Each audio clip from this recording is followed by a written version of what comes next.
Welcome back. So we'll bring in spokesperson for the House of Representatives, Abdul Razak Nandas.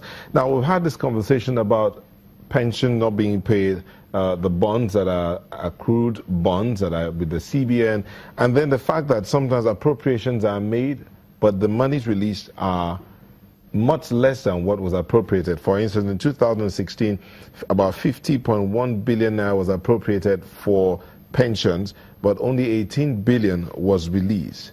How can this be sorted? I mean, so that these pensioners can get their entitlement?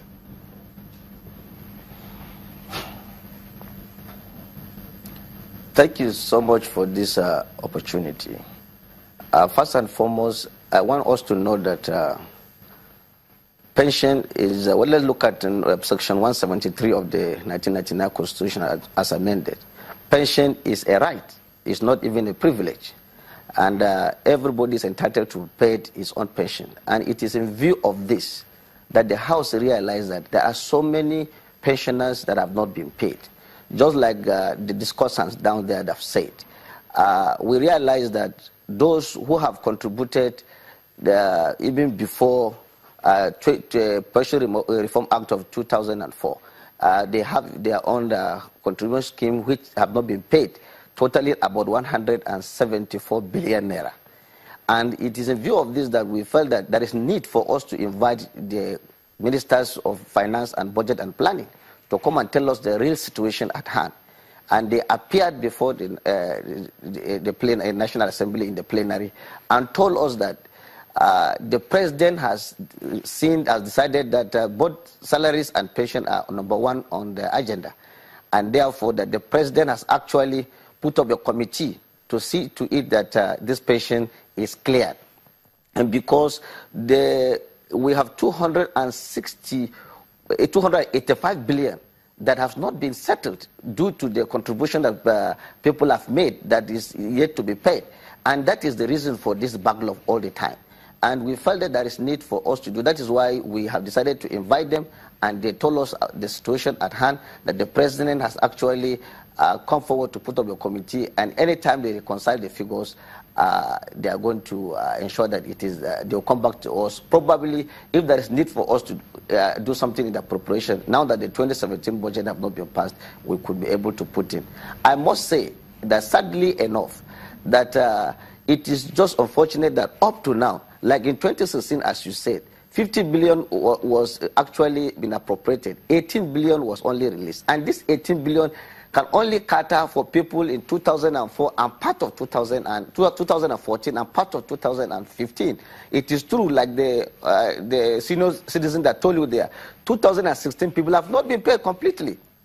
And this 42 billion that was released just some few days ago, that the minister told us that it has been cash backed. Even that can only take care of people in 2015, not 2016. And that is why we are concerned. People should not take the issue of pension lightly, because it is a right of the person. It is enshrined in the Constitution. They must be paid. And in fact, nobody should touch Section 173 subsection 2 says, do not touch anybody's pension.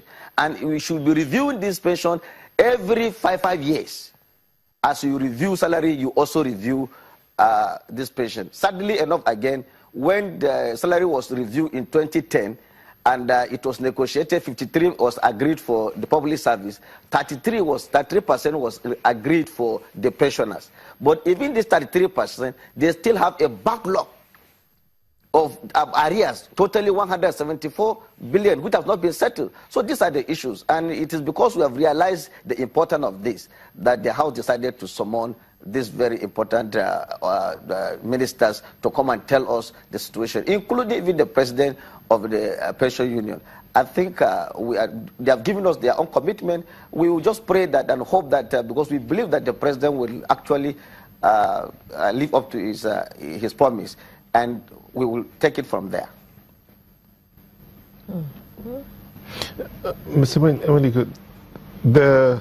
the issues here, okay, he's talked about the government clearing all of this, but how are we going to ensure that this does not happen? There are still people who have died without their pensions being paid. There are people who are still going to retire. Now, what you said is they're going to start, you said they're going to start, probably starting from January of 2016. There are people who retired between January and December of 2016. There are people that retired practically every month. And even this 2017, some people have retired as well. Is there a guarantee that this backlog or these challenges or hindrances will not be there again? Well, the solution to this is this. Pension should be a first-line charge. It should be on the first-line charge, just like you have the judiciary, the National Assembly, every other place. It should be on the first-line charge. We should stop treating pension as a project, capital project that you can release maybe 10%, 20% implementation. It has to be 100% implementation because people have worked. And the old system, because the challenge you have now is with the old system. Those that started with the contributory pension scheme from 2004, they don't have these problems. I mean, PENCOM is monitoring the new system. Okay. Wasn't that old system looked into before? I mean, as PENCOM came in, couldn't they have looked at that old system as, okay, how can we harmonize so that we will not have this kind of issues going forward? Everything about pension is regulated by PENCOM. Even the PITAD, the Pension Transitional Arrangement Department, is regulated by PENCOM. Because what PENCOM does is to ensure that even PITAD, they do annual returns to PENCOM. Every regulatory issue is dealt with by PENCOM. So the PENCOM cannot do so much without government cash backing for these pensioners. Because what I'm talking about is accrued rights before 2004. So if the government can, as soon as we get the budget, it should not be a budgetary issue, as I think. First line charge, 90 billion is what they need. 90 billion should be released. Okay, but let's go back to Mr. Olawale. Mr. Olawale, one of the things he pointed out has to do with relationship with even the pensioners. As in, they had to come in there and, I mean, you were telling your story. Yes, in fact, anybody who goes to the PENCOM, you cannot enter. You still say, well, no matter your problem. Those people at the front desk, just at that, you can't see anybody. You see, the point is this: it is not that we don't expect PENCOM to perform magic, but at least tell people something. Tell us something.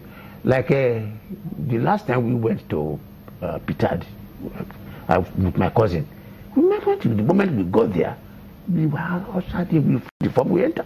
In PENCOM, you can't say anything. It is those people that will attend to you. Plus, the woman fight for her people. In 2007, they reviewed the